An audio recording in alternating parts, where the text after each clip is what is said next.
Left of the box.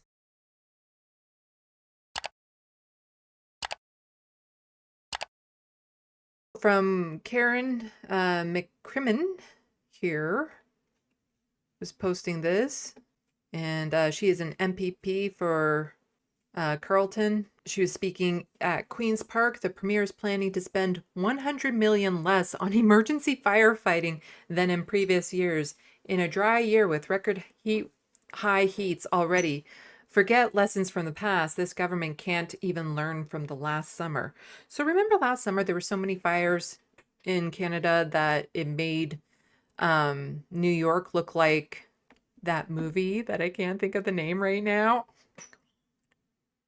That sci-fi movie. There was a sci-fi movie it made it look like because all the skies had gone dusk and yellow and stuff.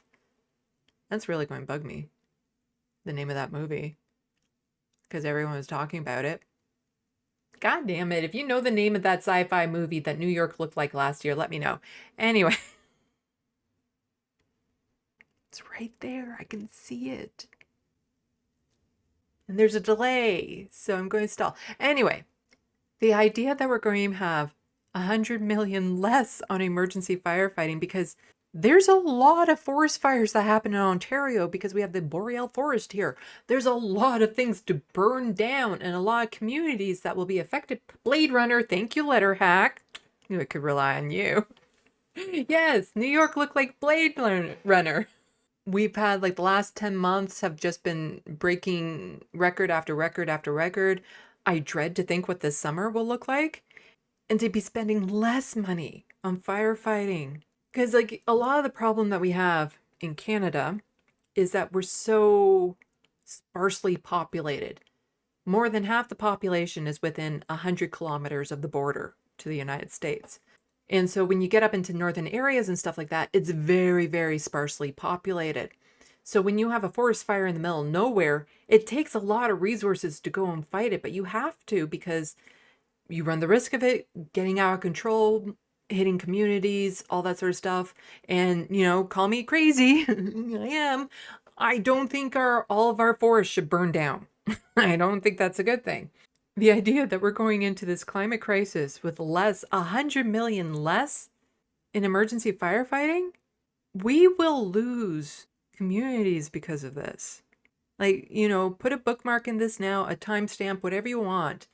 But Doug Ford is wiping out communities because of this one move. There will be communities that don't exist this time next year because of this cut. But let's see what she has to say about that. Speaker, last year, from April to October, 441,000 hectares of forest burned in Ontario. We all remember the orange skies, the unbreathable air, and the community evacuations of last summer, which is why it's such a disappointment to see that climate change is ignored in this do-nothing budget. Do you know what this budget has done to firefighting? Since 2022, $100 million of funding has been slashed.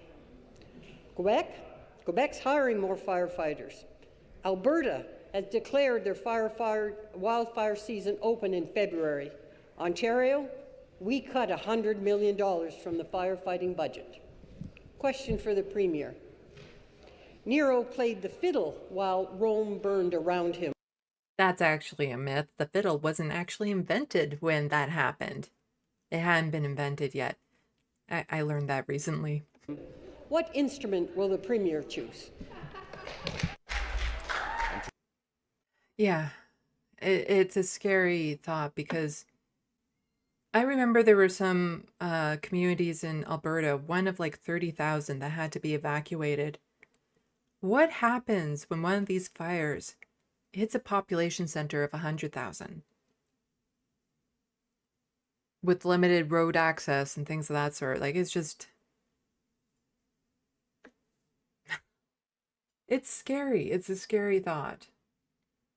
WJ Adam 0.024. I don't think I've seen you in the sandbox before, so welcome. Those wildfires are still smoldering under the very light snow we got this year.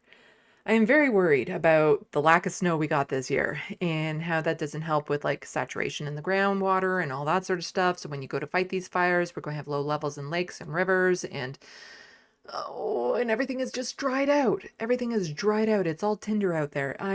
It's scary to think what's going to happen when one of these fires eventually in Canada or the United States hits like a large populous area, because in both Canada and the United States, there's been communities of tens of thousands that have had to suddenly evacuate. What happens when that becomes hundreds of thousands? Just nightmare material to leave you all on.